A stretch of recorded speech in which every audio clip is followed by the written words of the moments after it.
कभी सोचा है कि एक साधारण सा आलू चिप्स के पैकेट में आते आते 10 गुना महंगा कैसे हो जाता है? या फिर कपास का एक छोटा सा गोला हमारी पसंदीदा टी शर्ट में कैसे बदल जाता है?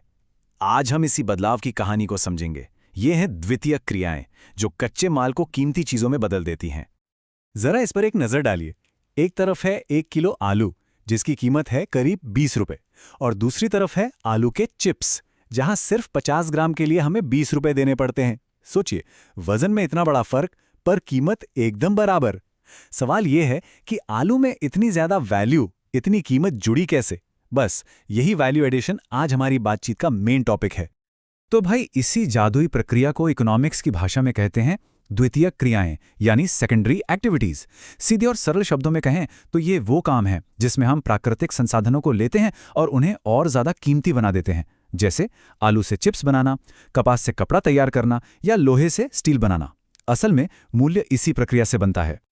तो इस पूरी प्रक्रिया को बेहतर ढंग से समझने के लिए हम कुछ जरूरी सवालों के जवाब ढूंढेंगे, जैसे कि ये उद्योग छोटे होते हैं या बड़े, वे किस तरह का कच्चा माल इस्तेमाल करते हैं, उनका मालिक कौन होता है, और सबसे जरूरी, ये फैक्ट्रियां आखिर लगाई कहाँ जाती हैं। चलिए एक एक करके इन सभी पहलुओं को समझते हैं। अच्छा, तो उद्योगों को समझने का सबसे पहला और आसान तरीका है उनका साइज देखना।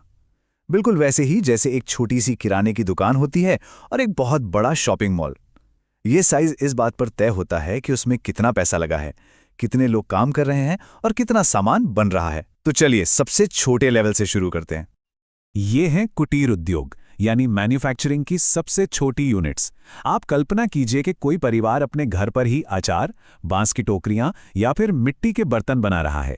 इसमें आसपास से मिलने वाला कच्चा माल और बहुत ही साधारण औजारों का इस्तेमाल होता है, और कारीगर भी अक्सर घर के लोग ही होते हैं।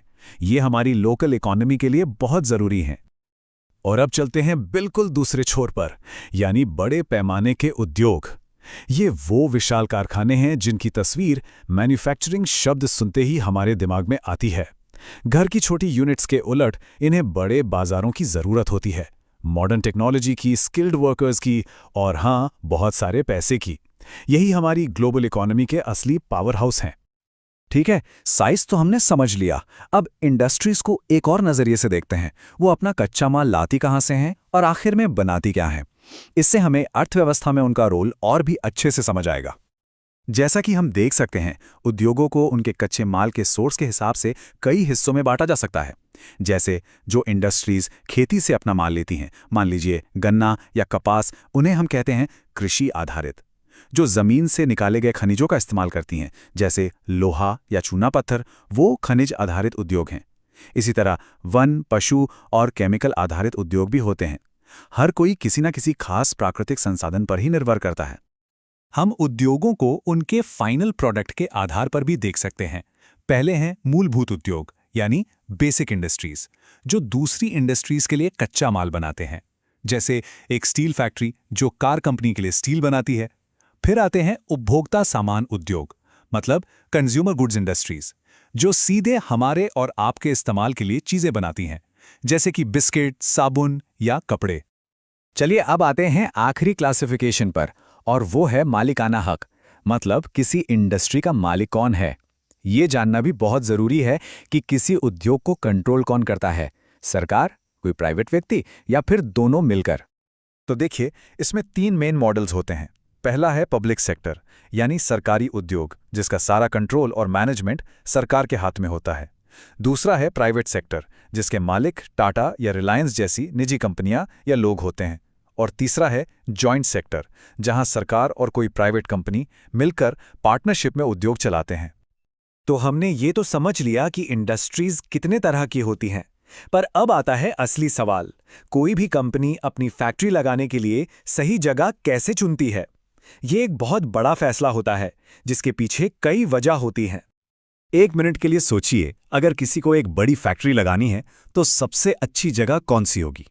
जाहिर सी बात है, वो ऐसी जगह चुनेंगे जहां खर्चा कम से कम हो और फायदा ज्यादा से ज्यादा। तो चलिए देखते हैं इस फैसले के पीछे क्या क्या सोचना पड़ता है। देखिए, किसी भी फैक्ट्री की कामयाबी ना कुछ जरूरी चीजों पर टिकी होती है। सबसे पहले तो चाहिए बाजार, मतलब लोग जो सामान खरीद सकें। फिर कच्चा माल जहां से आ रहा है वो जगह पास हो तो ट्रांसपोर्ट का खर्चा बचता है। काम करने के लिए स्किल्ड लोग यानी लेबर का मिलना भी बहुत जरूरी है। इसके अलावा एक अच्छा ट्रांसपोर्ट नेटवर्क होना चाहिए ताकि माल आसानी से आ जा सके। और आखिर में सबसे जरूरी है पावर, यानी बिजली जैसे ऊर्जा की एक भरोसेमंद सप्लाई। तो इन सब बातों से एक चीज तो साफ हो जाती है, चाहे वो घर में चलने वाला छोटा सा कुटीर उद्योग हो या कोई विशाल कारखाना, ये मैन्युफैक्चरिंग इंडस्ट्रीज ही हैं जो असल में पूरी दुनिया की अर्थव्यवस्था की रीढ़ हैं। यही कच्चे माल को उन प्रोडक्ट्स में बदलते हैं जिनकी हमें जरूरत होती है, रोजगार बनाते हैं और देश की तरक्की को रफ्तार देते हैं। और अब आखिर में एक सवाल भविष्य के बारे में। जैसे जैसे ऑटोमेशन, रोबोटिक्स और एआई जैसी टेक्नोलॉजी आगे बढ़ रही है, भविष्य की फैक्ट्रियां कैसी दिखेंगी? क्या हमारे आलू के चिप्स पूरी तरह से रोबोट बनाएंगे? ये फैक्ट्रियां कहाँ लगेंगी और ये हमारे काम करने और जीने के तरीके को कैसे बदलेंगी? ये एक ऐसा सवाल है जो आने वाले समय में हमारी दुनिया को एक नया आकार देगा। हमारे साथ जुड़ने के लिए धन्यवाद।